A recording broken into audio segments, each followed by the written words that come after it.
My friend, I can scarce believe it. You confronted the Worm Lord and lived to tell the tale.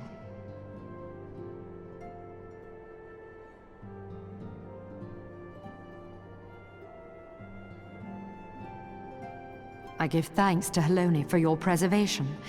It is our sole cause for gladness.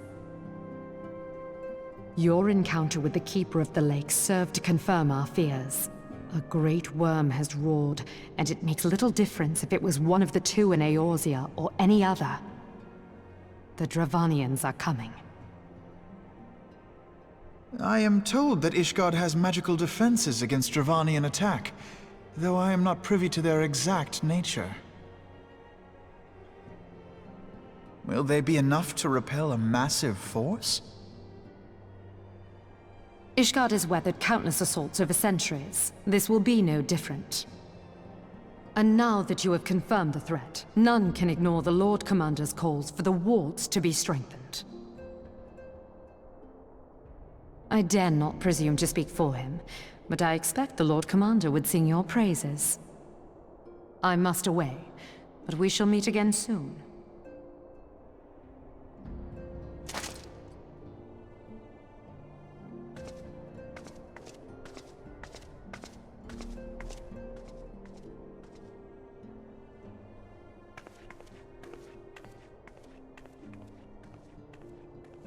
Countless assaults weathered, and this will be no different?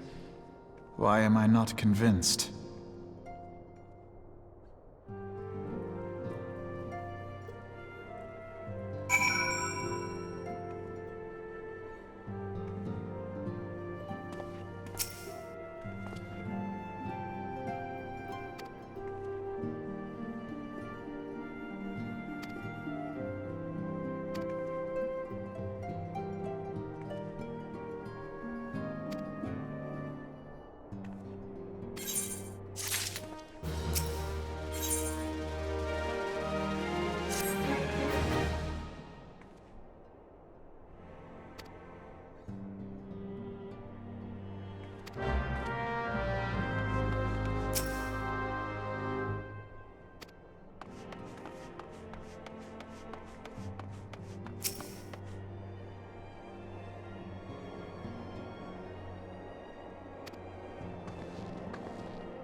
Now that everything's calmed down a bit, relatively speaking I mean, I thought it might be a good time to share our progress on the weapon.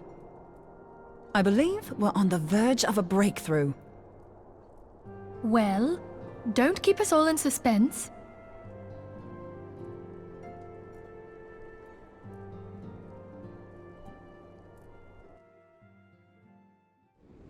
Just in case anyone's forgotten, let's start by reviewing what we already know. So, an Ascian is an immortal because its soul doesn't return to the ethereal realm when its host is defeated. Instead, it flees to the place that lies between our world and the void. Therefore, the first step to permanently defeating an Ascian is preventing its soul from making this journey. And if you recall, when we last gathered here, I had verified that White Auracite has adequate capacity to entrap the beings, albeit only briefly. Which left the small matter of their extermination. Aye. To unmake an Ascian soul, one must needs smite it with a concentrated burst, or blade, of purest ether. However, we wanted for both the data and the means to forge such a weapon. Short of experimenting on an actual Ascian, you see, there's no way to gauge how much ether its soul is made of. As such, we don't know what etheric density our blade needs to have in order for it to work. So we'll just have to make the densest blade we can and hope for the best. Though that would require a lot of ether. Hang on a minute! Why didn't we think of this before? White aurosite can hold an absolute heap of ether, can't it? Please tell me you're joking. God's sakes, Ida. I feel as though I'm reliving the same scene over and over with you. How many times do you need to be told that white aurosite cannot store ether for long periods? Being intangible matter, ether is given to dispersion. Only in its crystallized form is it a stable source of energy. I will test you later on this, so see to it you do not forget. Right, yes. It's all coming back to me. So our hopes rest on good old crystals again, do they? While they are certainly reliable, they leave something to be desired in the area of portability. Indeed. I am reminded of the quantity of corrupted crystals required to thwart Leviathan, and the extraordinary lengths to which the Lominsans went to transport them. What if it should prove that a similar quantity was needed to destroy an Ascian's soul? Or still more? I do not envy the poor sod who has to lug all of that around, on the off chance that an Ascian appears. That's the very problem we set out to solve. And I reckon we've found the answer. If it isn't practical to lug around the ether we need, we'll just have to draw upon another source. And the only viable source is the land. If you mean to tap the Great River of Ether, know that it will entail considerable risk. Meddling with the currents may well induce a surge like to the one which despoiled Mordona. Give me a bit more credit, will you? Why would we need to tap the river when there are veritable reservoirs jutting out all over the land? I speak of corrupted crystals. It might be that their aspect is out of balance, but a crystal's a crystal. It contains ether, and we can help ourselves to it. While corrupted crystals are indeed abundant, there is no guarantee that they will be in close proximity at a crucial moment. But what if we don't need them to be? What if we could tap their power from afar? A malm away, say? If we could do that, we'd have ready access to ether aplenty in almost every corner of Eorzea.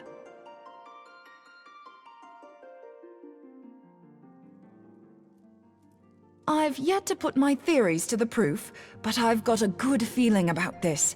If no one has any objections, I'd like to see where this avenue leads. If you think it worth your while, you have my blessing.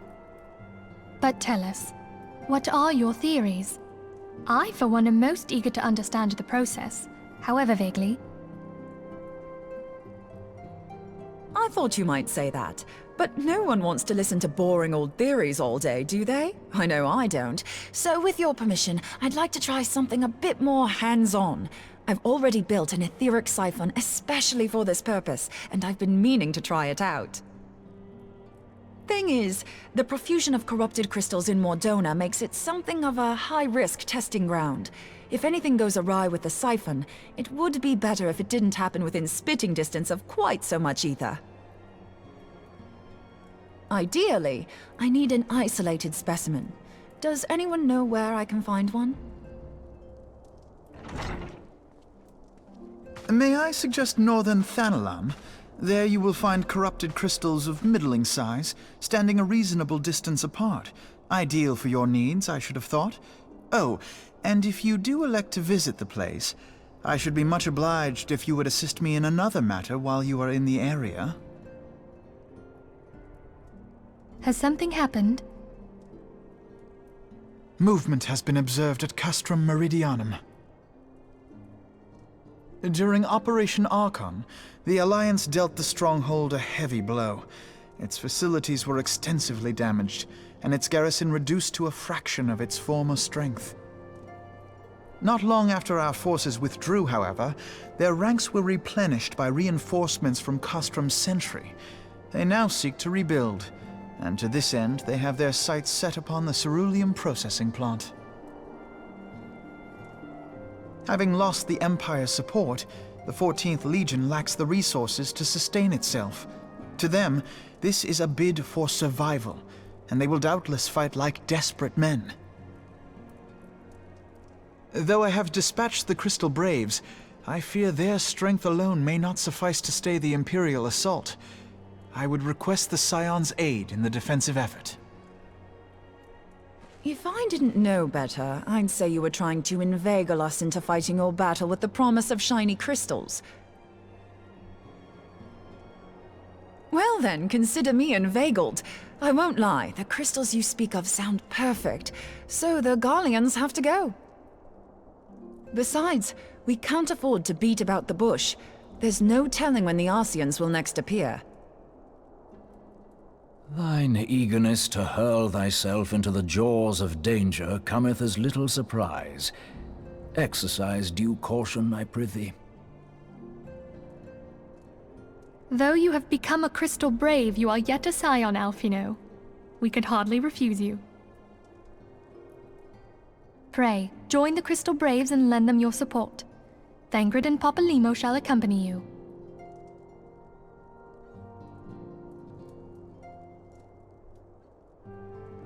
Ida and Yashtola, in the meantime I would have you assist Moonbreeder. Scout out the crystal clusters, that the testing may commence as soon as the Garlean threat has been eliminated.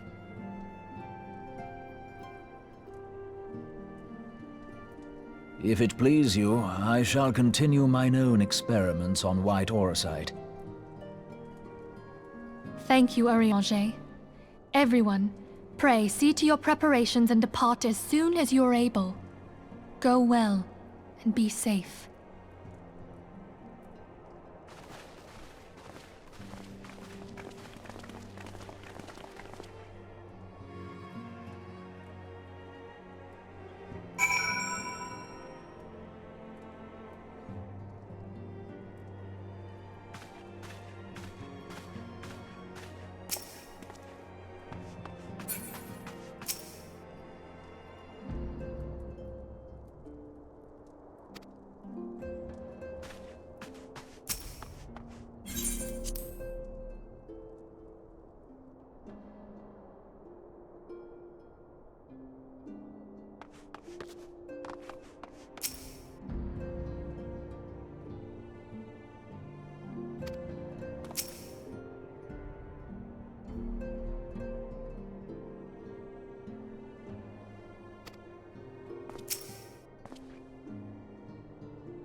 on. I won't be a second.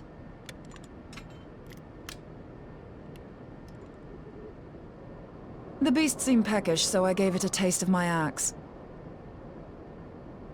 I know. As Urianger never tires of reminding me. An axe ill becometh the hand of a scholar. What can I say? I like axes. To hear my mother tell it, I came into this world holding one. And it's not as if it stopped me picking up a quill, is it? I often think of the man who introduced me to the joys of learning. He's one of the reasons I decided to come to Eorzea. Him and my excruciatingly stiff childhood friend. Considering how unalike we are, it's a wonder we ever got on. The world's a strange old place, isn't it? Aye, that ought to do it.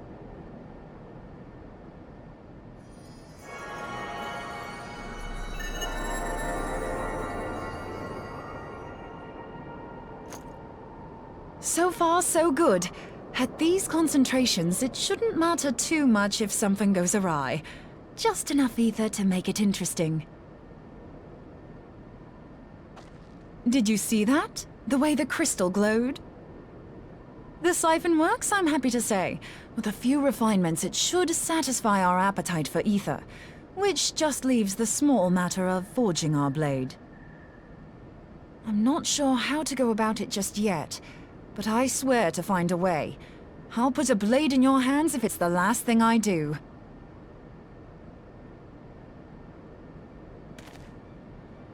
He senses me. A useful talent.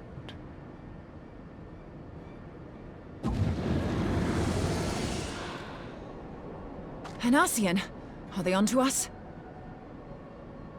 By your brand, I see you are an Archon of Sharlayan, keeper of knowledge, seeker of truth, meddler. I don't know what the hell's you're saying, but I don't much like your tone. Your instincts serve you well. But come, be not unsettled on my account. That lovely brow was not made for frowns. But I waste my breath. Let me direct my words to one who understands them. We meet at last, warrior of light. I am Nabriales. And you have long been a thorn in my side. I suffered the overweening presence of La Habrea that men might host the power of gods, only for you to undo my hard work.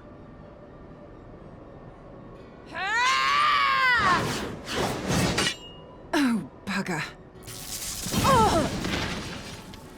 Do settle down. You must concede that I acted in self-defense. But what's this? I do not sense the blessing of light. Oh, dear. Could it be that frail Hydaelyn has forgotten her champion? This I did not foresee. Shorn of light as you are no longer a threat. And better yet, the seal is broken. Now is the time to claim the staff. With it in my grasp, I shall rise above them all and take my place at Lord Zodiac's right hand.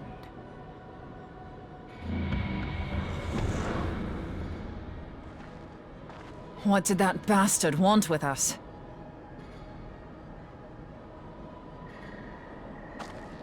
Nabriales, he calls himself. With charm like that, I'll bet he has maidens falling at his feet, unconscious.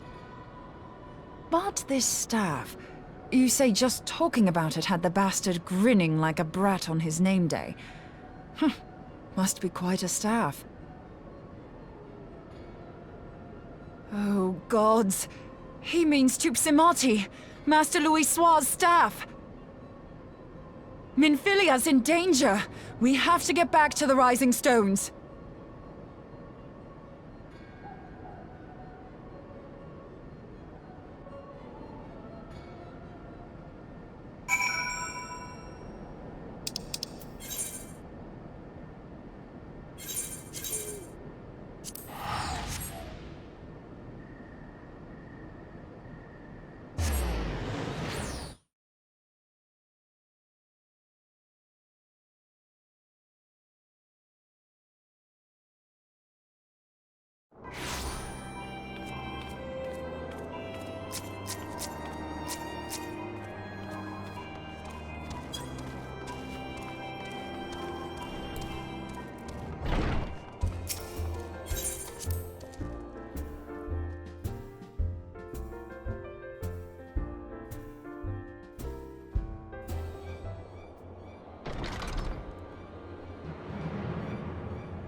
You two!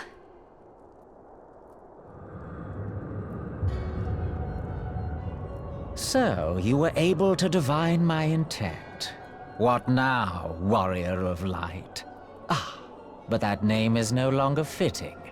You have become decidedly dull, and quite incapable of barring my entry. What do you mean? You truly do not know? Then I suppose it is only right that I enlighten you. The blessing of light kept you and your fellow meddlers safe. It was that which prevented my kind from entering your domain. My kind, I say, though it had no power over the likes of Elidibus and La Habrea. Being of this world, they could come and go as they please, while I could only look on. But I need look no longer. Now that the seal is gone, I mean to act. Unlike the others, I am not given to waiting. I shall take that staff and bring about the next rejoining. Rejoining? Then it was your doing. The Isle of Val, the scholars, all of it.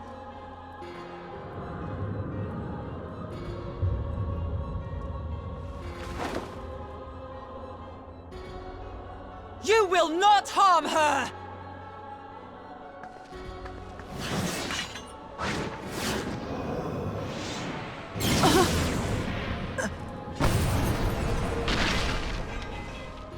Moonbreeder!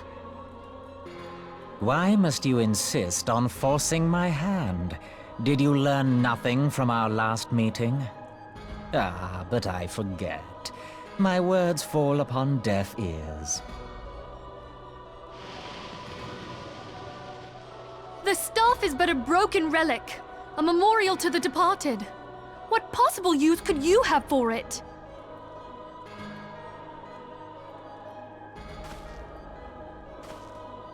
What use? You mean to say that all this time you kept the key, never knowing what it was you possessed? The staff Tupsimati, or rather the stone tablet it bears, is host to a great power. Together with the horn, it can be used to draw vast quantities of ether from its bearer's surroundings. How else do you think Louis Soir was able to invoke the power of the 12 without making them an offering of crystals? Summoning requires not only prayer, but a profusion of ether. Even a child knows that. If I did not know before, you may be certain I do now. But above all, I know that we cannot allow this staff to fall into your hands. I will die before I let you take it. Insufferable woman. I would happily end your miserable life here and now. Alas, Elidibus would never let me hear the end of it. Very well. If you will not part with the staff, I will take you too.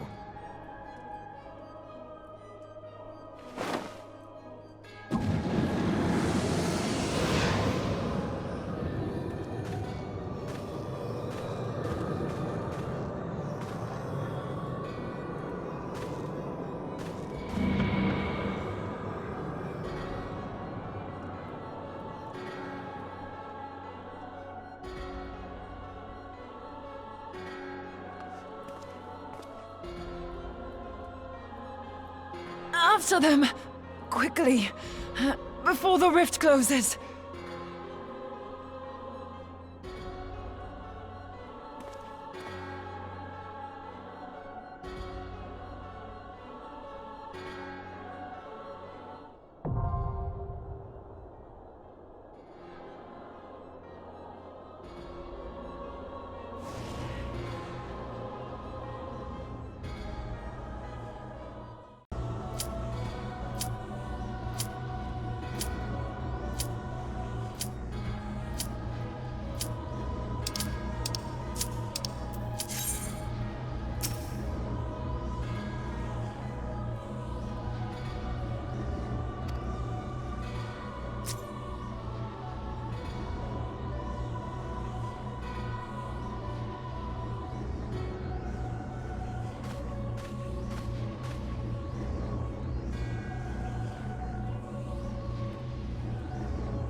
You're safe.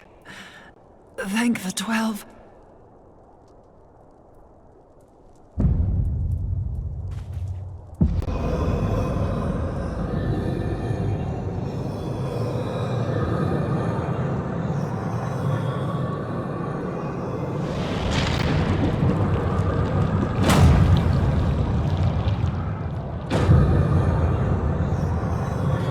You may have bested me this day, but what of the next? What of all the days to come?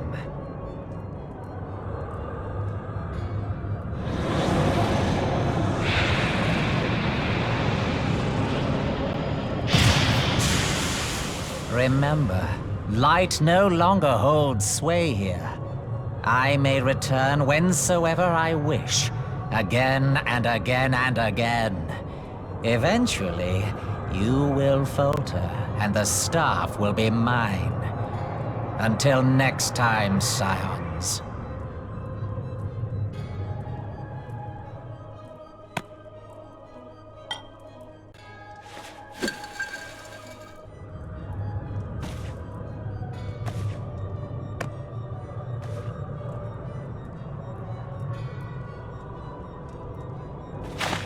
There will be no next time. This is the end.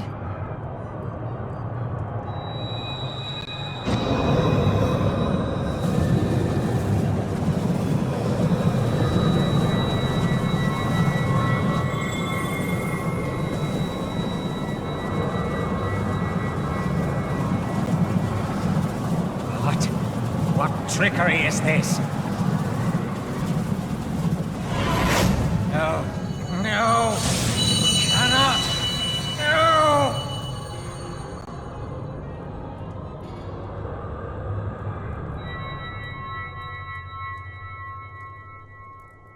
Use Tube Samati to gather ether. Quickly, before he breaks free!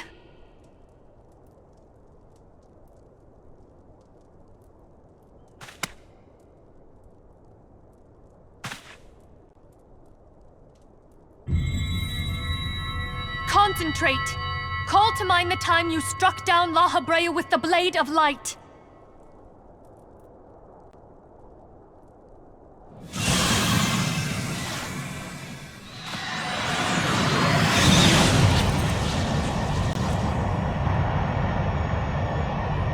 Why won't it work? Is it because we lack the blessing of light? Damn it. So much ether. And it still isn't enough. Fools! No mortal prison can contain me! I shall make you pay for your insolence!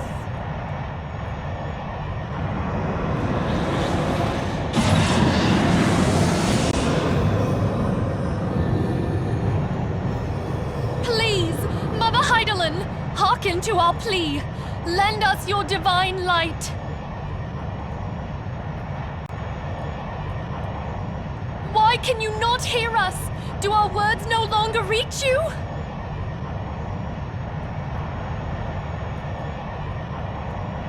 If only we had a bit more ether.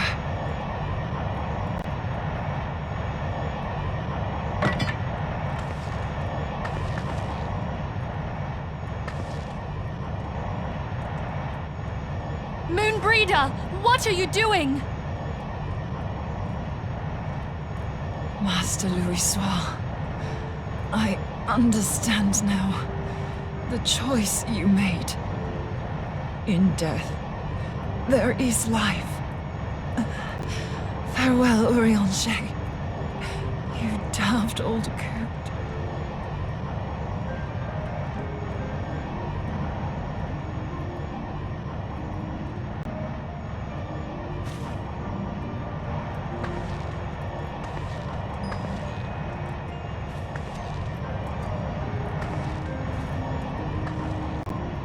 Moonbreeder, no!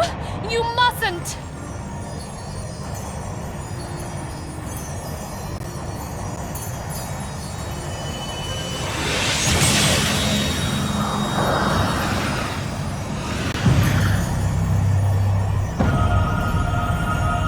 What? It cannot end! I am eternal! I am immortal!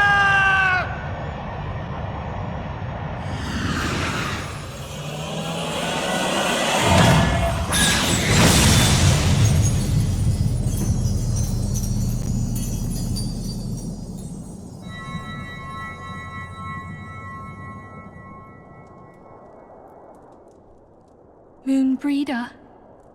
She's gone.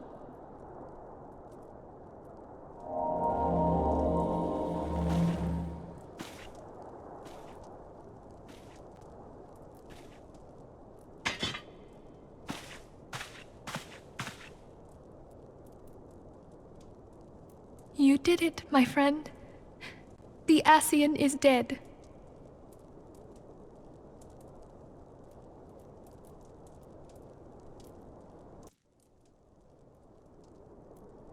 This device is a legacy of Moonbreeder's toils and sacrifice.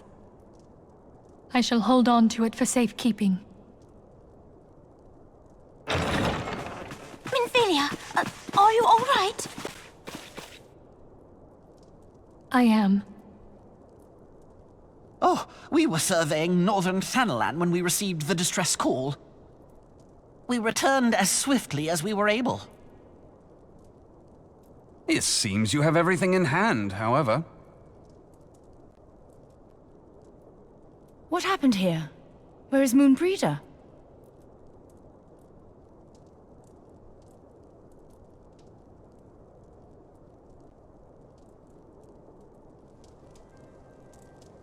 She gave her life to temper the Blade of Light. I have no words. Rather than await the inevitable, she took her fate into her own hands. Does Urianger know?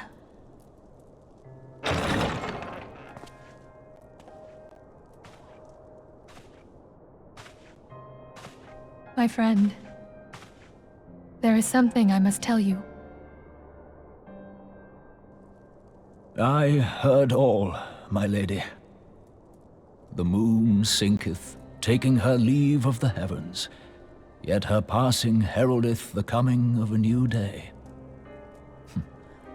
Moonbreeder hath fulfilled her destiny, hath she not?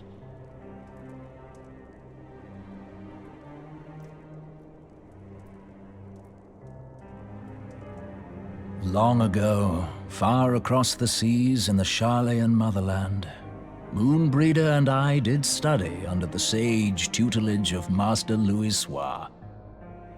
Full oft did he impress upon us that knowledge existeth to serve the greater good. This sentiment, however, was contrary to the nation's policy of neutrality, which censured intercedence in the affairs of foreign lands.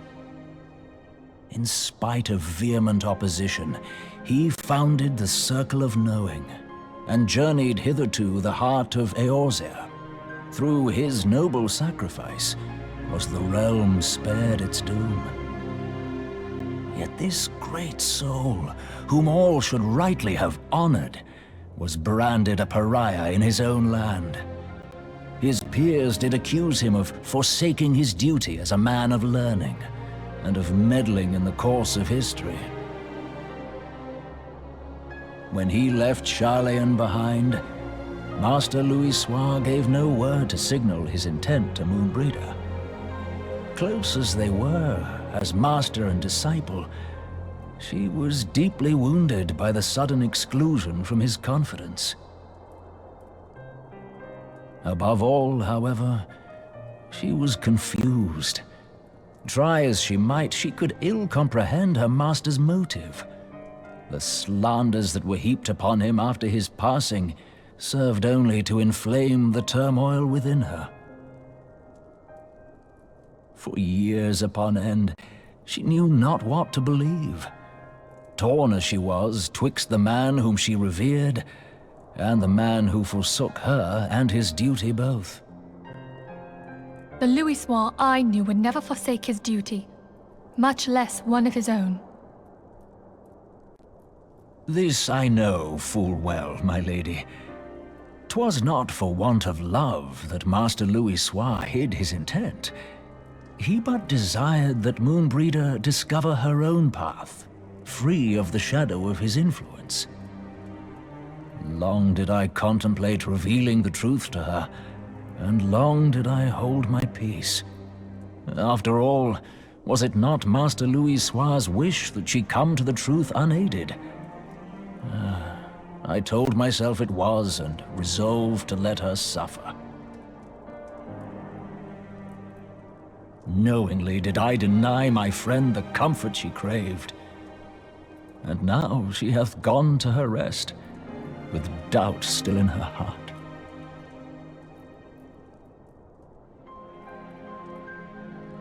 Speakest thou in earnest? Did Moonbreeder truly come to understand Master Louis' will before the end? The realization hath set her free. She may now find the peace which hath for so long eluded her. Oh, Moonbreeder, my dearest, how I shall miss thee.